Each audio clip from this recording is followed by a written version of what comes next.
Hey everyone, and welcome to this week's episode of the Intentional Life Podcast. I'm AJ Selby, and this is my wife, Amy Selby. And we're here to talk about how adding just an extra layer of intentionality to your life is a minor solution to so many things in life, whether it's your relationships, whether it's your work, your finances, any of those kinds of things. Being intentional makes all the difference. So, and we also, this is where we've started this whole thing with just taking questions. We reached out to a bunch of friends and family and said, hey, we're doing this thing. We want to help people. We want to encourage people. And what are some questions that y'all would want to hear us talk about? And that's what we're doing. We're going to talk about your questions. We're in real quick. Shout out to Zach Ford and his company Enter Square, who this is his beautiful space. We have our friend David here taking care of all of the videos. Go, David. And yeah, what's our question today, babe? Okay. So this first question, technically we have two because they kind of go together a little bit. We'll get to the second one a little later, right? Okay. So the first question says, how do you maneuver through making a difficult decision as a married couple, taking into consideration that both of you may have different desires or hesitations, and one may want to move quicker than the other one, like you move at different paces? For instance, I like to make quick decisions and move on, and my husband likes to think about it for a while, so we have to take that into account when we make decisions. Which I thought was a very great question, and one that you definitely have to work through when you get married. It's very practical. Yeah, I think like the first things first, your opinion is the only one that matters and you're the one that's right. So that's how it goes. Just kidding. That is not true. Correct. I hate it when people say stuff like that. Men, no. Be aware that's not how you love your wife. By saying, this is what we're doing, this is how we're going to do it. And I think, actually, this may be going a different direction than what I originally thought. But unfortunately, I do think that there's a lot of guys that think that in my position as the head of the home and as the leader of the relationship and all of these things, that they think that's how it goes. And that's not the case. We're told, husbands, love your wives as you love yourself, right? And so if that's the case, then we are always to take our spouse into consideration. Yeah. I don't know. I know I'm jumping in kind of hot on that, but what are you, what's it goes your the other way too. It's not just that situation that you were just talking about, which is true. I think a lot of people are taught that they're supposed to navigate it that way. Then there's also like the common, which you kind of joked about at the very beginning, like the common, I guess it's more of a joke in culture that's like the guy's an idiot and the wife has it all together and she knows what's going on and she's going to like move all the pieces. But that always irks me. I'm like, no, yes, wives have wisdom and we have input and we need to have that space. When it's one or the other, it doesn't matter. It irks me because I'm like, no, you have to work together to make this thing work, and to make solid whole decisions in your marriage, you need to be in agreement.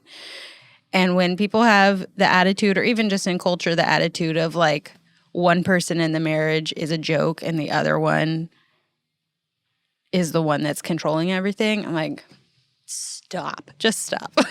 Yeah. Because that's just not healthy. Yeah, I think. And it's not really lifting up either person in the marriage, like either one. Yeah. It's actually kind of a slap in the face to both. So yeah, I think 2 cents. to really kind of go back and dig, directly into the question, how do you make big decisions together? How do you make difficult decisions together? As believers, the way that Amy and I have navigated this for us has been, when one person has, felt strongly about something, we take it and we submit it to the other person. We don't say, hey, this is what we got to do. It's far more along the lines of, hey, I have a really strong feeling about this. I'm not 100% sure. This is the way I think this should go. I would love if you took some time to think about it Mm-hmm. and we come back to it. And that's how Amy and I do it, because in, this person's question, the wife is the one that likes to make a quick decision and move on, and the husband likes to take time to think about it. That's the opposite for us. We're And the so I exact have to be opposite. very intentional to where if there's something specific that I'm wanting to talk about with Amy, that I actually have to I don't know if I want to give away my secrets. You're sitting right here. We've talked through a lot of this in like figuring out what works for us. So it's true. The And so chance really, that something you're going to say is new to me. That's It's a possibility, but maybe, probably not. but probably not. But for what has worked for us is that I'll go to Amy and I'll tell her, hey, I have this thing. I feel strongly about this. I'd like for us to talk about it. Can we talk about it on this day? And it's like maybe a week later that I'm saying, hey, can we talk about this? It's Monday. Let's talk about this on Friday. I'll remind her and say, hey, have you thought about such and such on Wednesday? Mm-hmm.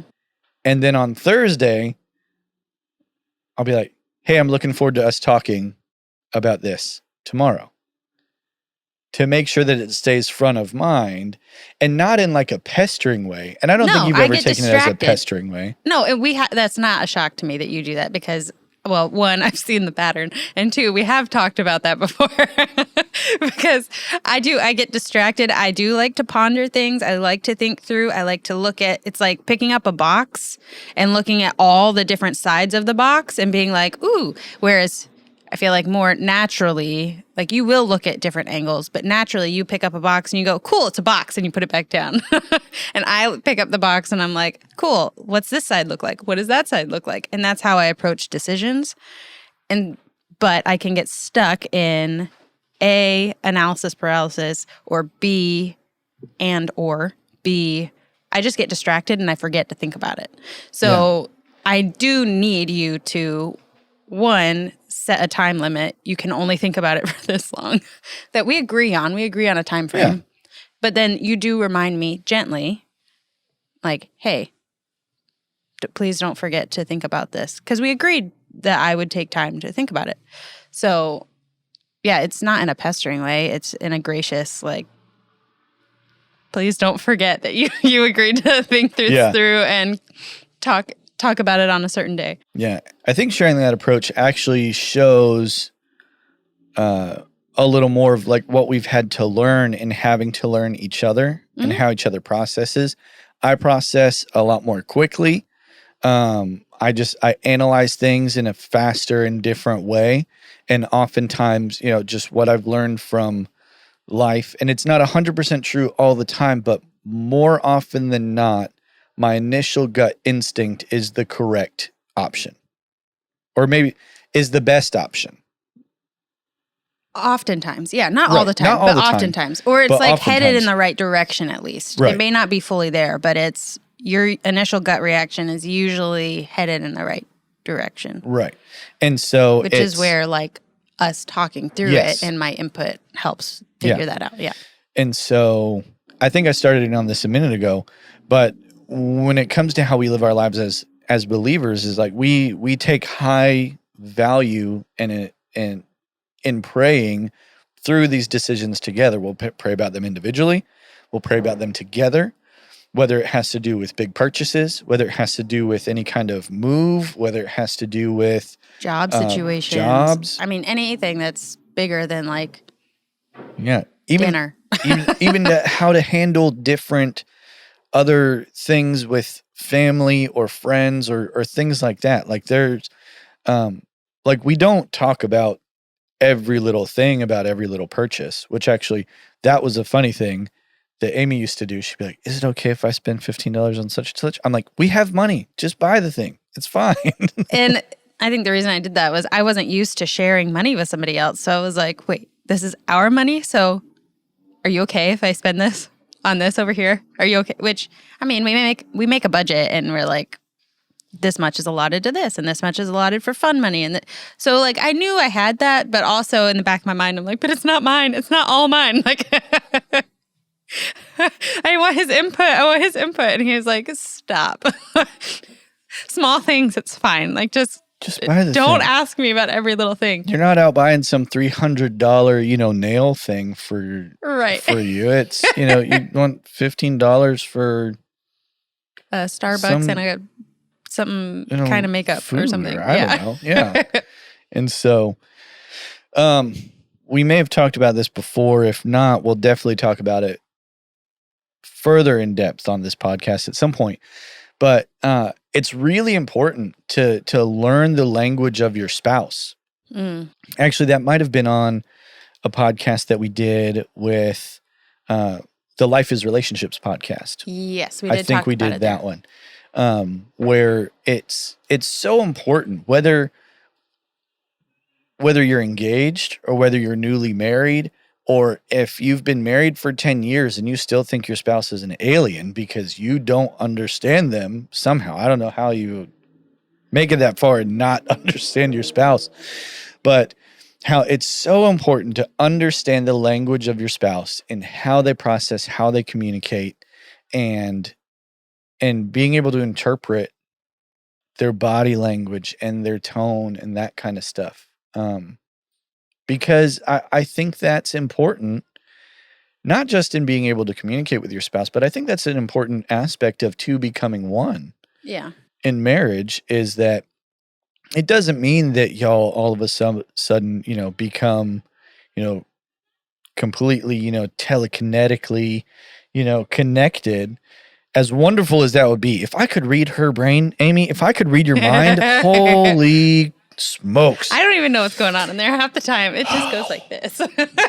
So I don't even know. That would, man, that'd be incredible. That'd be a gift, yes. It'd be a huge gift. But then we wouldn't have to work things out and rely on Jesus to help us. You're not wrong. Anyways, yeah. Point being, you have to work on the relationships. You have to learn. You have to figure out your spouse, because it's like a dance. When you're not dancing smoothly, it's clunky and awkward and weird. But once you find the right rhythm and you get in the right step with your spouse, it's a really beautiful thing. Yeah. And it takes practice. Like, I don't know. I think sometimes we have this idea that even if it's subconsciously back here somewhere, have this idea that like when you get married, you're just automatically like, you're going to get each other. No. Wrong. It takes practice. It takes intentionality. It takes like working on it and, not getting discouraged when you're like, how do I not know this yet? How do I not know that you function that way yet? It's like, it's okay. It takes time. People grow and mature and change a little bit throughout the years. So things are always a little bit ebbing and flowing. And yeah, look, we're 5 years in. We're 5 years in and still figuring this stuff out. Well, we will be for the next 50 years of our life. But that's what I mean. Yeah. Like, We've barely gotten in there. Not like 5 years is like this super long time, but at the same time, It's like there's a lot that we know about each other and a lot that we're on the same page about. But then there are times where something comes up and it's like, I didn't know that was your perspective on that. Yeah. And that's okay. Actually, there's this story that this conversation reminds me of that probably 5 to 7 years ago. I was hanging out with my parents. We were walking somewhere and my mom out of nowhere said something in French. Oh, I forgot about this. And my dad looks at her and goes, I didn't know you spoke French. And she's like, how did you not know this? And great, it's like, my mom's not fluent in French, but like it's not like she uses it every day. Right. But At one point she went to France on a college trip and spent, a period of time there where long enough to like pick up phrases and stuff. But it was just such a funny interaction. I'm like, you guys have been married like 20 some years. How did you not know she spoke French? And it's just that funny thing where I look forward to those kinds of things of being 20 years in and there being something that pops up. It's like, You're still discovering stuff. how have I not known this about you? And it's just fun learning like the continual mysteries Yeah. about your spouse. Yeah. And so, but yeah. I think, can we jump into some of the like practical, which I guess everything we've been talking about has been practical, but I have some thoughts. Yeah, go for it. Okay. So I'm just thinking through like, okay, how to learn to make decisions well with your spouse, whether you're newly married or you've been married a while and you just haven't really figured it out yet. Mhm. I think a lot of what you were saying is super important. Figure out how do you function? How do you process things? I mean, this person who sent in this question, she already knows, like, my husband likes to take time and I like to move fast. Like, she already knows some of the groundwork, right? Yeah. So that's important. Like, you recognize that. And she's already saying, we have to take that into consideration. So I'm like, well, you guys are off to a good start. You already know you have to take that into consideration. That's great. But I think just having, sitting down and having conversations and saying, hey, let's talk through, like, we need to work on how we make decisions together so that we're not getting frustrated, we're not taking so long, like, whatever it is, or jumping the gun, either one. And just talk through what are your preferences? What are your natural tendencies? What have you observed about me? And like vice versa.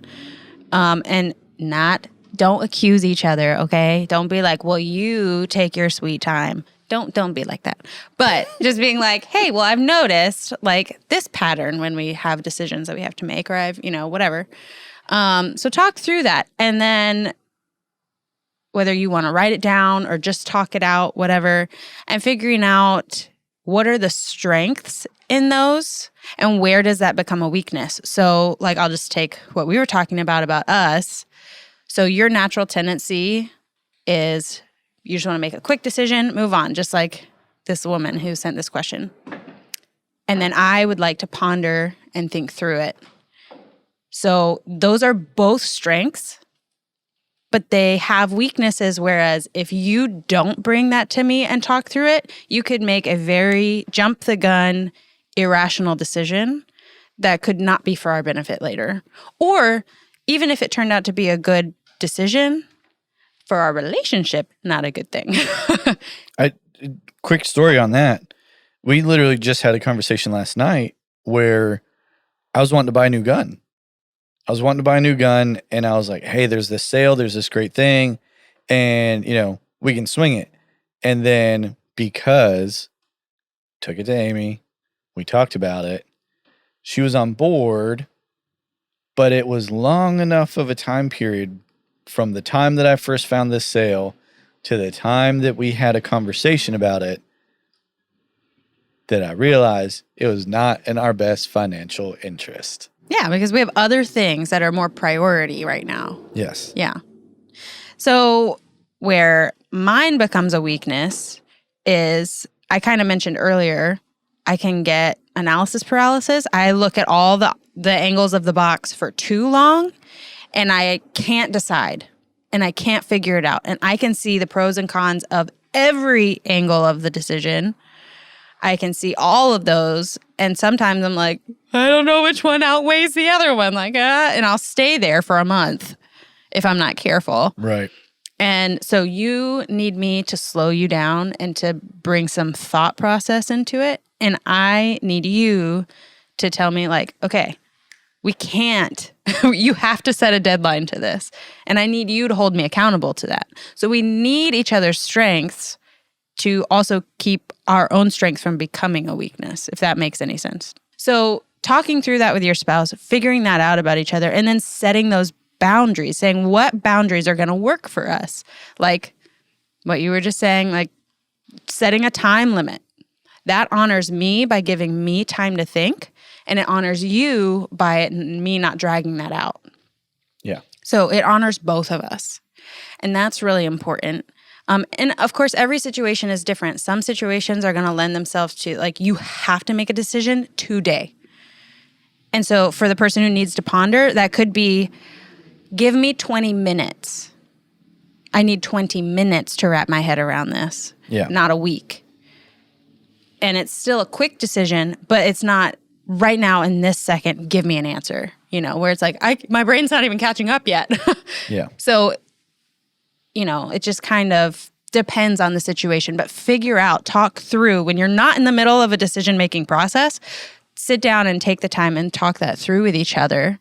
Figure out how can you support each other in your strengths, and how each of you can best utilize those and honor each other in that. What do you bring to the table, and where are things that maybe you need to grow a little bit, and what are healthy boundaries for that decision-making process?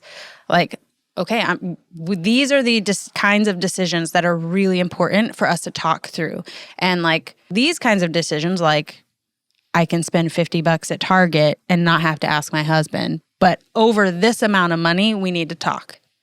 Like figure out what those boundaries look like too when it comes to financial decisions or whatever, and be like, okay, like for us, we don't make, like it even goes down to our schedule has been nuts the past several months.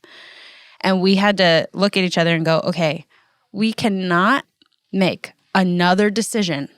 We cannot agree to do another thing, like even down to dinner with friends, without talking to the other person, because we have so much jam-packed in our schedule that it might be a small thing, but anything at this point added into our already busy schedule is going to feel like a major thing. So yeah, you just have to talk that through with each other. And then give each other grace because you're figuring it out. So give grace to each other when you hit a bump. Yeah. I might have talked around that a little bit too much, but those are kind of my thoughts. Yeah. And I think around some of the more practical. And I think some things that help with making big decisions together as you're both trying to navigate it are the two of you sitting down and being able to talk through and have already predetermined within your marriage and the trajectory of life of what you're looking for. Does this decision add to or take away from our goals? Does this put us closer to what we're working towards? Does it take us further? Right. Does it line up with what we're trying to do next and the desires that we have for our life? And, we had some conversations about that recently where we realized that, if we went one way with, a decision, it would have been better for some other areas of life with our time, but it would not have been good for our finances. And it would and there were a few other things. Yeah. Well, yeah. And it would not have, it just wouldn't have lined up with other goals that we have of what we're working towards in life.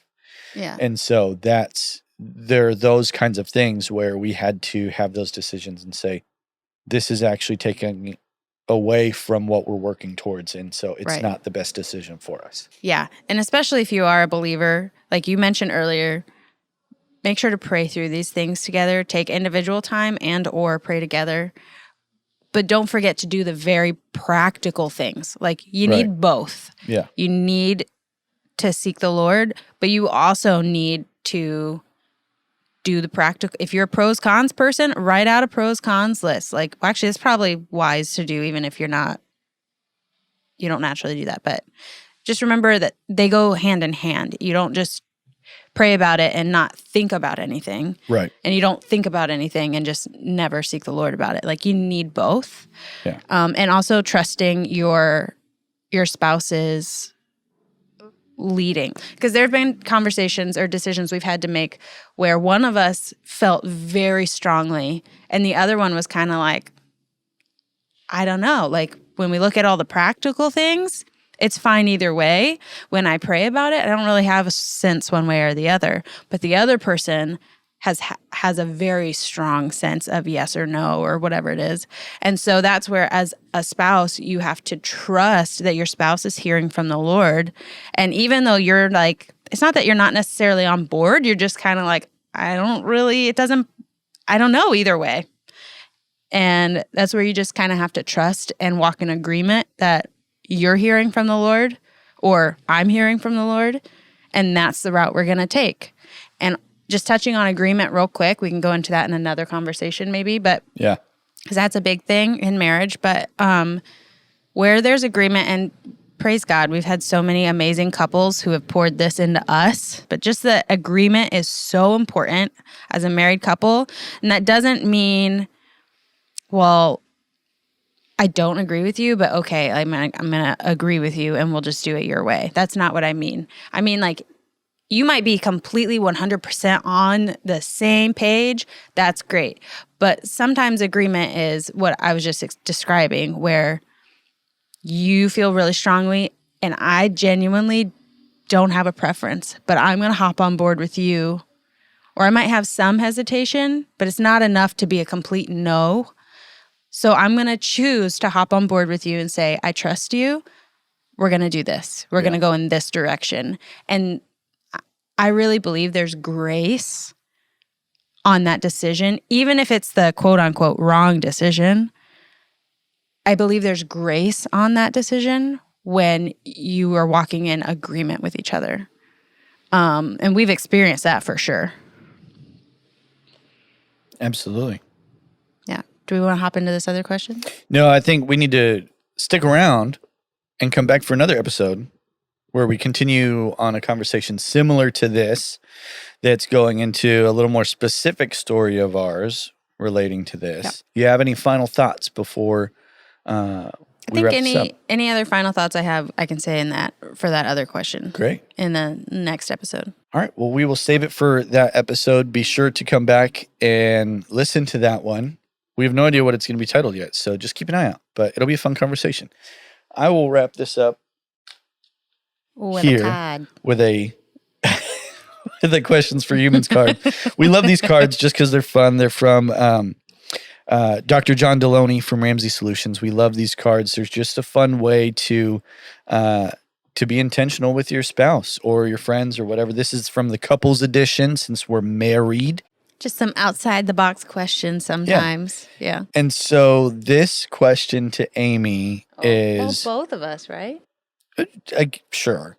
This is a pretty easy answer, I think. But which one of us would survive longer on a deserted island? Well, skills-wise, you. In terms of but I think you might go crazy because you're bored out of your mind. Whereas I'm if I have one tree where I don't burn to a crisp, I'll twiddle my thumbs and just look at the sky and watch clouds all day and I'll be happy. And but I don't know means that you're not out getting food. And no, I'm just saying I'd be content being by myself. Oh. No, I would try to survive. I'm just saying you have more survival skills than I do. So in that sense, you'd probably last longer. But I would be the most content, I think, on a deserted island. I guess. But I guess to answer the question, survival-wise, probably you. I would figure it out. Actually, it would... I'd be motivated enough. I'd be like, Jesus, take me now. I'm fine either way. Either way is fine. I'd take care of you. Oh, if we were there together, for sure. Oh, I thought it was if I was alone. I don't know. Oh, no. If we're together, we're sticking it out, babe. We will figure this thing out.